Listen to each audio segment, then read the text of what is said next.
നമസ്കാരം. എല്ലാവർക്കും ഈ ചാനലിലേക്ക് ഹൃദ്യമായ സ്വാഗതം.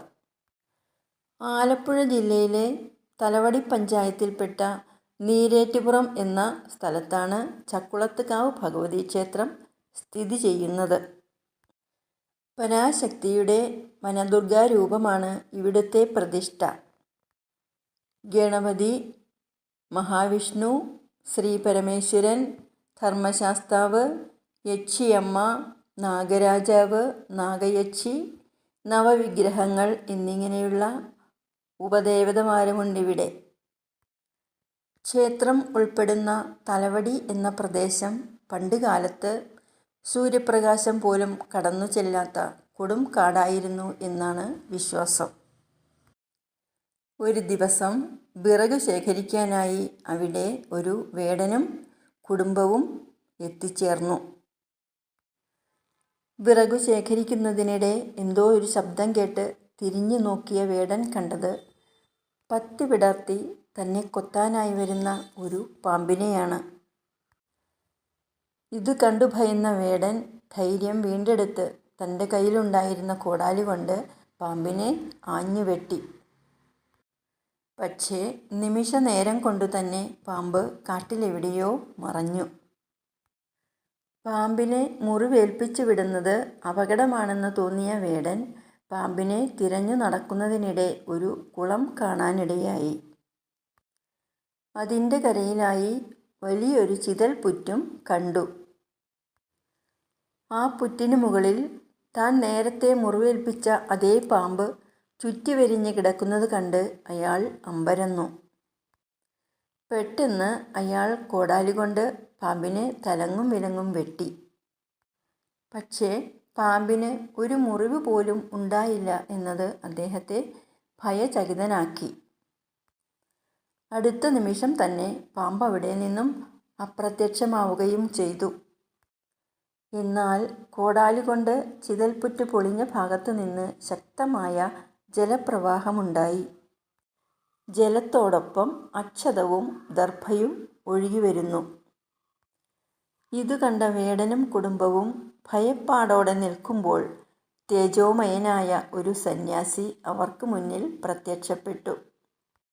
എന്നിട്ട് പറഞ്ഞു, "നിങ്ങൾ ഭയപ്പെടേണ്ട. മറ്റാർക്കും ലഭിക്കാത്ത ഒരു പുണ്യമാണ് നിങ്ങൾക്ക് ലഭിച്ചിരിക്കുന്നത്. ഇത് വെറുമൊരു പുറ്റല്ല. ഇതിനുള്ളിൽ കുടികൊള്ളുന്നത് പരാശക്തിയാണ്. പരാശക്തി ജലശയനം ചെയ്ത ജലമാണ് ഇപ്പോൾ കുത്തിയൊഴുകുന്നത്. കുറച്ചു കഴിഞ്ഞാൽ ഈ ജലപ്രവാഹത്തിന് നിറമാറ്റം വരും.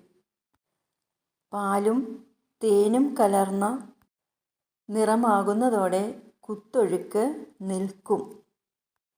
അപ്പോൾ ഈ പുറ്റ് പൊളിച്ചു നോക്കിയാൽ പരാശക്തിയുടെ വിഗ്രഹം കാണാൻ സാധിക്കും. അത് ഇവിടെ പ്രതിഷ്ഠിച്ച് ആരാധിച്ചാൽ സർവ്വവിധ ഐശ്വര്യങ്ങളും ലഭിക്കുന്നതാണ്." ഇത് കേട്ട വേടൻ തൊഴുകൈയോടെ സന്യാസിയോട് ഇങ്ങനെ അപേക്ഷിച്ചു,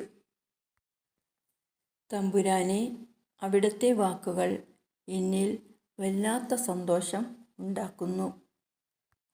എന്നാൽ ഈ പരാശക്തി വിഗ്രഹം സ്പർശിക്കാൻ വനവാസികളായ ഞങ്ങൾക്ക് യോഗ്യതയില്ലാത്തതിനാൽ അവിടുന്ന് തന്നെ വിഗ്രഹം കണ്ടെത്തി ഞങ്ങൾക്ക് ആരാധിക്കാൻ അവസരമൊരുക്കിത്തരണം.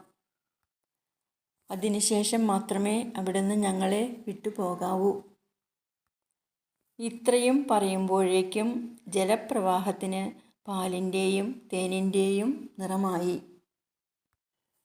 ജലപ്രവാഹത്തിന് ശക്തി കുറഞ്ഞ് പ്രവാഹം നിലച്ചു.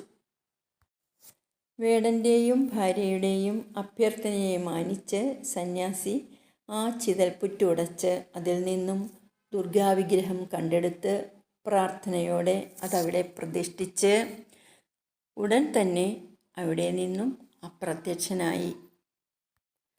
വേടനും ഭാര്യയും കാട്ടുപൂക്കൾ ശേഖരിച്ച് മാലയുണ്ടാക്കി വിഗ്രഹത്തിൽ ചാർത്തി പ്രാർത്ഥിച്ചു. അപ്പോഴേക്കും നേരം നന്നായി ഇരുട്ടിയതിനാൽ അവർ തങ്ങളുടെ കുടുംബത്തിലേക്ക് പോകാതെ വിഗ്രഹത്തിനടുത്ത് തന്നെ കിടന്നുറങ്ങി. സന്യാസി രൂപത്തിൽ വന്ന് വനദുർഗാ വിഗ്രഹം കണ്ടെടുത്ത് പ്രതിഷ്ഠിച്ചത് സാക്ഷാൽ നാരദ മഹർഷിയായിരുന്നു എന്ന് വേടന് സ്വപ്നദർശനമുണ്ടായി. വിഗ്രഹത്തെക്കുറിച്ച് കേട്ടറിഞ്ഞ ഭക്തർ അവിടേക്ക് ഓടിയെത്തി.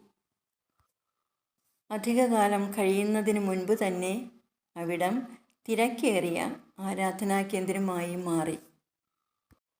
പരാശക്തി വനദുർഗാഭാവത്തിൽ പ്രത്യക്ഷമായ സ്ഥലത്തിനടുത്തുള്ള കുളത്തിലെ വെള്ളത്തിന് നല്ല മധുരമുണ്ടായിരുന്നു എന്നാണ് വിശ്വാസം. ചക്കരയുടെ മധുരമായിരുന്നു ആ വെള്ളത്തിന് എന്നാണ് വിശ്വാസം. അതിനാൽ ആ സ്ഥലം ചക്കരക്കുളം എന്നറിയപ്പെട്ടു. അത് ക്രമേണ ചക്കുളം എന്നായി മാറി. ചക്കുളത്തിനടുത്ത കാവ് ചക്കുളത്ത് കാവുമായി. സ്ത്രീകൾക്ക് വളരെ പ്രാധാന്യം കൽപ്പിച്ചിരിക്കുന്ന ഈ ക്ഷേത്രം മധ്യ തിരുവിതാംകൂറിലെ സ്ത്രീകളുടെ ശബരിമല എന്നാണ് അറിയപ്പെടുന്നത്.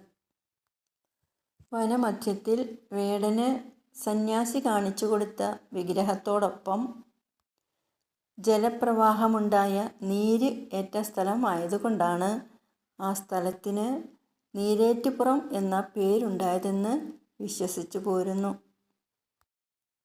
ഭക്തവത്സലയായ ചക്കുളത്തമ്മയുടെ അനുഗ്രഹം എല്ലാവർക്കും ഉണ്ടാവട്ടെ എന്ന് പ്രാർത്ഥിക്കുന്നു. ഇനി അടുത്ത വീഡിയോയിൽ. നന്ദി, നമസ്കാരം.